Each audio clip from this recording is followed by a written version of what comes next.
সেনাবাহিনী বলছে তারা তাদের লাখো সেনা সদস্য নিয়ে সেখানে উপস্থিত থাকবে, সর্বাত্মক সহযোগিতা করবে। আর লাভ, নির্বাচনটি বানচাল করলে একদল মনে করছেন আওয়ামী লীগ যেহেতু নির্বাচনে অংশগ্রহণ করতে পারবে না, তাহলে আওয়ামী লীগের লাভ, এবং সে কারণে সামরিক গোয়েন্দা সংস্থা ফ্যাসিবাদের দোসর হয়ে এ ধরনের ঘটনা ঘটাচ্ছে। সেনাপ্রধান ওয়াকারুজ্জামানের নির্দেশনায় শত ব্যর্থতার মধ্যেও ডক্টর ইউনূস সরকার বিরাট সিদ্ধান্ত নিতে পারছে।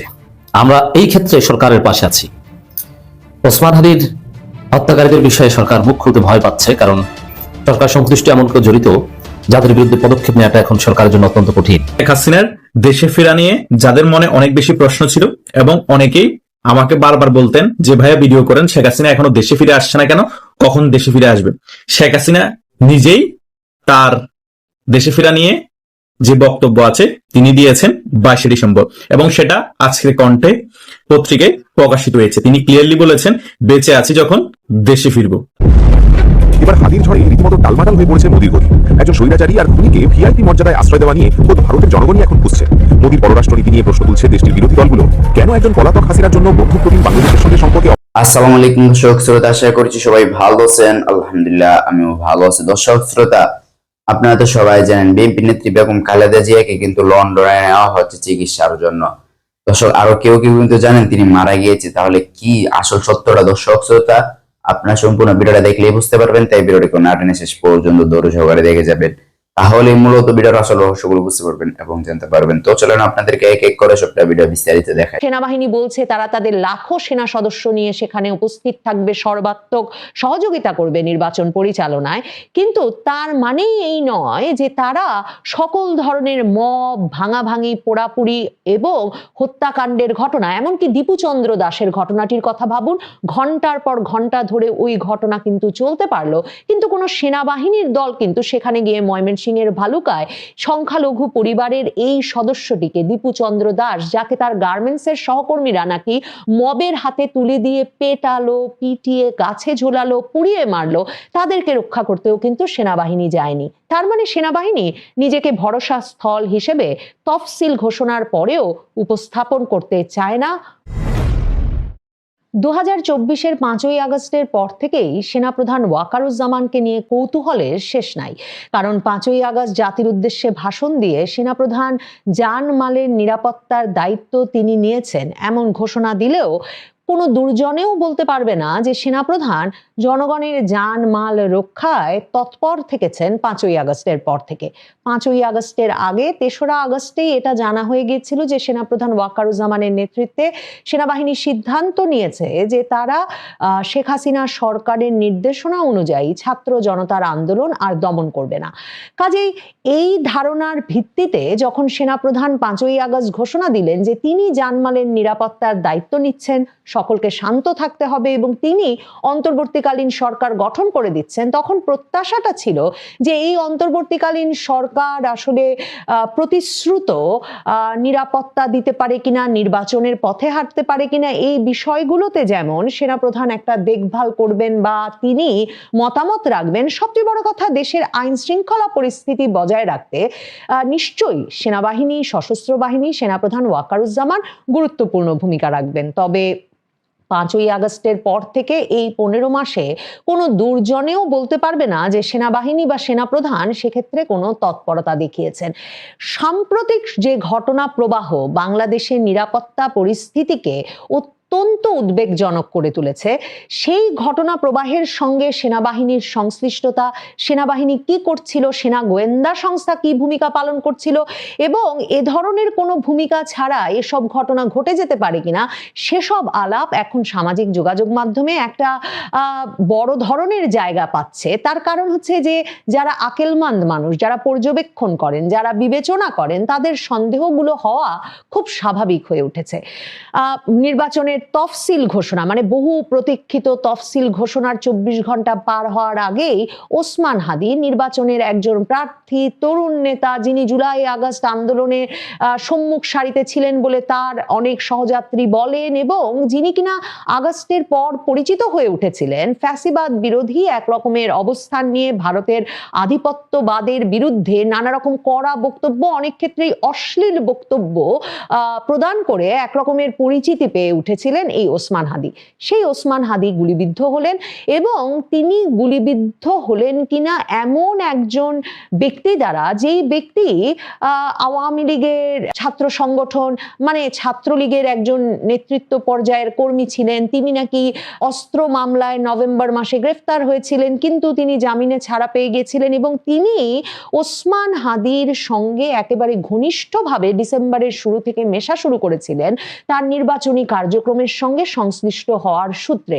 এখন প্রশ্ন জাগে, এগুলো ভীষণ একটা অ্যাসাইনমেন্টের ইঙ্গিত দেয় যে কারা এই ব্যক্তিকে এমন নির্ভয় দিল, মানে এমন ভরসা দিল যে ছাত্রলীগ করলেও সে নভেম্বর মাসে ইউনূস সরকারের আমলে যেমন ডাকাতি করতে পারবে অস্ত্রসহ, তেমনি অস্ত্রসহ ধরা পড়লেও ছাড়া পাবে।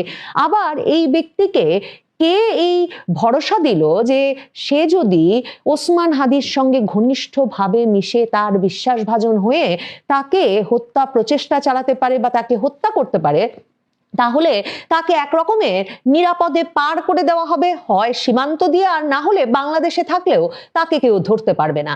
এই প্রশ্নগুলো যখন বিভিন্নভাবে বিভিন্নজন আলোচনা করছেন, তখন নানা ক্ষেত্রেই এক রকমের সামরিক গোয়েন্দা সংস্থা ডিজিএফআই এর দিকেও দৃষ্টি আকর্ষণ হচ্ছে, এবং অনেকেই বলছেন যে সামরিক গোয়েন্দা সংস্থা আবারও তৎপর হয়ে উঠেছে কিনা নির্বাচনটিকে বানচাল করে দিতে। নির্বাচনটি বানচাল করলে কার লাভ? নির্বাচনটি বানচাল করলে একদল মনে করছেন আওয়ামী লীগ যেহেতু নির্বাচনে অংশগ্রহণ করতে পারবে না, তাহলে আওয়ামী লীগের লাভ, এবং সে কারণে সামরিক গোয়েন্দা সংস্থা ফ্যাসিবাদের দোসর হয়ে এ ধরনের ঘটনা ঘটাচ্ছে। সেনাপ্রধান ওয়াকারুজ্জামানের নির্দেশনায় সেই অংশটি তৎপর হয়ে উঠেছে যারা আসলে আওয়ামী লীগ ঘনিষ্ঠ। কিন্তু সেনাপ্রধান ওয়াকারুজ্জামানকে 5ই আগস্টের পর থেকে কোনো কার্যক্রমে কি আওয়ামী লীগ ঘনিষ্ঠ বলে মনে হয়েছে, বা আওয়ামী লীগকে ফিরিয়ে আনতে তৎপর, কিংবা আওয়ামী লীগের রাজনীতিকে রক্ষা করতে, আওয়ামী লীগের রাজনীতিকে বাংলাদেশে ফিরিয়ে আনতে তাকে তৎপর বলে মনে করবার কি যথেষ্ট কারণ ঘটেছে? শত ব্যর্থতার মধ্যেও ডক্টর ইউনূস সরকার বিরাট সিদ্ধান্ত নিতে পারছে। আমরা এই ক্ষেত্রে সরকারের পাশে আছি। ওসমান হাদির হত্যাকারীদের বিষয়ে সরকার মুখ খুলতে ভয় পাচ্ছে, কারণ সরকার সংশ্লিষ্ট এমন কেউ জড়িত যাদের বিরুদ্ধে পদক্ষেপ নেওয়াটা এখন সরকারের জন্য অত্যন্ত কঠিন, অথবা এমন রাজনৈতিক শক্তি জড়িত যাদের বিরুদ্ধে পদক্ষেপ নিলে বা যাদের নাম বললে নির্বাচন বানচাল হয়ে যেতে পারে। যার ফলে সরকার ওসমান হাদি হত্যার কুল কিনারা জনগণকে জানাচ্ছে না, কিন্তু আমরা কিন্তু বুঝে গেছি যে কারা কি করেছে। আমি নানান আলোচনায় বলেছি এর সাথে সরকারের একটা অংশ জড়িত, বিশেষ করে ওয়াকারের নেতৃত্বাধীন যে প্রশাসন আছে, নিয়ন্ত্রিত যে প্রশাসন, যারা ইউনূসের কমান্ড মানে না, এরা এখানে জড়িত থাকতে পারে, ডিজিএফআই এবং বিএনপির সাথে জড়িত থাকতে পারে, এবং আওয়ামী লীগের জাস্ট শুটার। এখানে আওয়ামী লীগ ওইভাবে জড়িত না, আওয়ামী লীগের জাস্ট শুটার, কিন্তু ঘটনাটা ঘটিয়েছে অন্য কেউ, বিএনপি রিলেটেড। এখন এগুলো ইউনূস বলতে পারছে না। এই ব্যর্থতার মধ্যেও যেহেতু এই সব কিছুর পেছনে হচ্ছে ভারত, বিএনপি যদি ওসমান হাদি হত্যার সাথে জড়িত থাকে, তার পেছনেও ভারত। ভারতের কারণে ভারতকে সন্তুষ্ট করতে, ভারতের মন পাওয়ার জন্যই বিএনপি এই কাজ করেছে। এবং সন্দেহ আরো ঘনীভূত হচ্ছে। আপনারা দেখেছেন যে ওসমান হাদি হত্যার প্রতিবাদে গেছে ছাত্র দলের এক নেতা, তাকে বহিষ্কার করে দিয়েছে। এর মানে ওসমান হাদি বিএনপির শত্রু। ওই যে জানাজায় গেছে, কফিন হয়েছে, ওগুলো সব নাটক।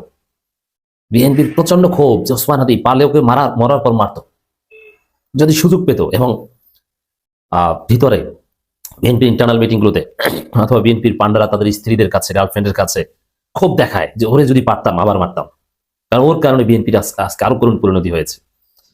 তো দর্শক, এগুলো নিয়ে সরকারের ব্যর্থতা আছে, কিন্তু সবকিছুর পেছনে ভারত। বিএনপি তারেক রহমান যেহেতু ভারতকে মুচলেকা দিয়ে বাংলাদেশে ফিরছে, এ কারণে সবকিছুর পেছনে ভারত। ভারত চাচ্ছে বিপ্লবীদের ভয় দেখিয়ে এই যে ইন্টার কন্টিনেন্টাল বা ট্রান্সন্যাশনাল যে ওই গুমের অভিযোগ থেকে বাঁচতে, বাংলাদেশে যে সেনা সদস্য হত্যা করেছে পিলখানা ট্রাজেডি, সে অভিযোগ থেকে বাঁচতে চাচ্ছে। এই জন্য বাংলাদেশে এই বিপ্লবীদের ভয় দেখাচ্ছে যে ইউনূসকে দুর্বল করছে, ইউনূসকে মেসেজ দিচ্ছে, ইউনূস তুমি দেখো, ভারত মেসেজ দিচ্ছে তোমার পক্ষের প্রধান শক্তি, তোমার যে মূল শক্তি, তাদেরকে মেরে ফেলছি, 2 দিন পর তোমার পক্ষে কেউ দাঁড়াবে না, অতএব ইউনূস সোজা হয়ে যাও। এই গুম খুনের বিচার বাদ দাও, ভারতকে জড়িত করা বাদ দাও। আর বিএনপি বলেছে যে আমাদের ক্ষমতা এনে দিন, আওয়ামী লীগকে পুনর্বাসন করে দেবো এবং গুম খুনে জড়িত সবাইকে ছেড়ে দেবো, কিচ্ছু হবে না। এটা তো মির্জা ফখরুল স্পষ্ট সরাসরি ঘোষণায় দিয়েছেন। আর পর্দার অন্তরালে যা বলেছি সেটা তো বলেছি। তো এই জায়গায় সরকার কিছুটা হলেও কোমর সোজা করেছে। এই জায়গাটায় সোজা করার মাধ্যমে পুরো পরিস্থিতি ইউনূসের নিয়ন্ত্রণে আসবে বলে আমরা বিশ্বাস করি। প্রশাসনের ভারতপন্থী যে অংশটা ওসমান হত্যার সাথে জড়িত বলে আমরা ধারণা করছি, তারা চুপসে যাবে। যেরকম আয়নাঘর ভিজিট বাধা দিয়ে বন্ধ করা যায়নি এবং গুম খুনে জড়িতদের অ্যারেস্ট বন্ধ করা যায়নি, এরকম ওসমান হাদি হত্যাকারীদের নাম প্রকাশ করাও বন্ধ করা যাবে না। এটা ইউনূস করবে, তবে তার আগে ভারতকে শাস্তি করতে হবে। যেহেতু নেপথ্যে ভারত যদি বিএনপিকে তালাক দেয় তাহলে বিএনপি এমনিই ধইছে, কারণ বিএনপির কিচ্ছু নাই এখন, বিএনপির কোনো সক্ষমতাই নেই। বিএনপি মারামারি পারবে না, 10 মিনিটও লাগে না বিএনপিকে পিটিয়ে মাঠ ছাড়া করা, কারণ বিএনপির জনশক্তি নেই এবং যারা আছে এদের শরীরে শক্তি নেই, এদের পেট মোটা, এদের ঠোঁট ঝুলে পড়েছে, এদের শক্তি নেই। তরুণ প্রজন্ম এদেরকে থাপড়াই দাঁত ফেলাই দিতে পারে, এগুলো দেখতে মোটা কিন্তু আসলে কিচ্ছু না। অতএব বিএনপির মূল শক্তি ভারত। এই জায়গায় ইউনূস সরকারের পদক্ষেপ আজই ভারতের সাথে কূটনৈতিক সম্পর্ক ছিন্ন করার মতো। হ্যাঁ, এত বড় ঘটনা ঘটছে। ভারতের কয়েকটা জায়গায় ভারতকে ভিসা দেওয়ার কার্যক্রম, মানে ভিসা কার্যক্রম বন্ধ করে দিয়েছে বাংলাদেশ সরকার, বাংলাদেশ হাই কমিশন। এখন দুইটা দেশের মধ্যে কূটনৈতিক সম্পর্কের প্রধান ভিত্তি হচ্ছে বা প্রধান অনুষঙ্গ হচ্ছে ভিসা কার্যক্রম।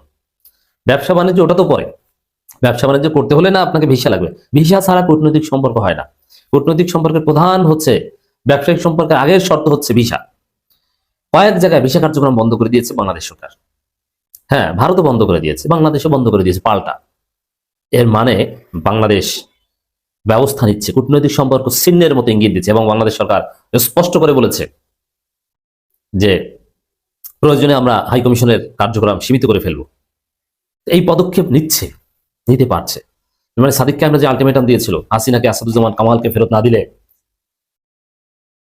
কূটনৈতিক সম্পর্ক স্থগিত করতে হবে, সে স্থগিত করার মতো কিছু অনুষঙ্গ ইউনূস সরকার দেখাচ্ছে, যেটা বাংলাদেশের অতীতে কোনো সরকার পারেনি। যে ভারতের সাথে কূটনৈতিক সম্পর্ক সীমিত করা, মানে স্থগিত করার পূর্বের স্টেজ এটা হচ্ছে। তবে হ্যাঁ, এটা নিয়ম অনুযায়ী বাংলাদেশ সরকার করছে এবং ভারত সরকার একটা ব্যাখ্যা দিয়েছে যে না এইটা না, বাংলাদেশ সরকার বলেছে এই ব্যাখ্যা গ্রহণযোগ্য নয়। ভারত যতটা সহজে বিষয়টা দেখছে, বিষয়টা তো সহজ নয়। মানে ভারতের ব্যাখ্যা সরাসরি প্রত্যাখ্যান করেছে ইউনূস সরকার। অ্যাডম থাকতে হয় এবং কঠোর অবস্থান থেকেই এটা ঘটেছে, নাম্বার 1। দ্বিতীয় হচ্ছে, আপনারা জানেন যে পশ্চিমবঙ্গ, শিলিগুড়ি থেকে শুরু করে দিল্লি, বিভিন্ন জায়গায় বাংলাদেশের কনসুলেট বা ডেপুটি হাই কমিশনার অফিস সরাসরি হিন্দু জঙ্গিরা হামলা করেছে। এই ক্ষেত্রে প্রতিবাদ করেছে এবং বাংলাদেশ মোটামুটি ইঙ্গিত দিচ্ছে এই হামলাগুলো এমনি হয়নি, এটা মোদির কনসেন্টে হয়েছে। তো মোদিকে কাঠগড়ায় দাঁড় করাচ্ছে ইউনূস সরকার। আসসালামু আলাইকুম, আমার চ্যানেলে আপনাদের সকলকে স্বাগত।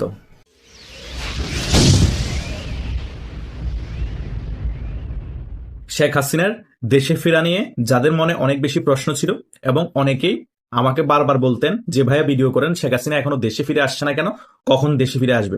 শেখ হাসিনা নিজেই তার দেশে ফেরা নিয়ে যে বক্তব্য আছে তিনি দিয়েছেন 22 ডিসেম্বর এবং সেটা আজকের কণ্ঠে পত্রিকায় প্রকাশিত হয়েছে। তিনি ক্লিয়ারলি বলেছেন বেঁচে আছি যখন দেশে ফিরবো। তার মানে কি বুঝিয়েছেন? তিনি বাংলাদেশে অবশ্যই ফিরবেন, কিন্তু তিনি কখন ফিরবেন এক্স্যাক্টলি তারিখ ঘোষণা করে নেই।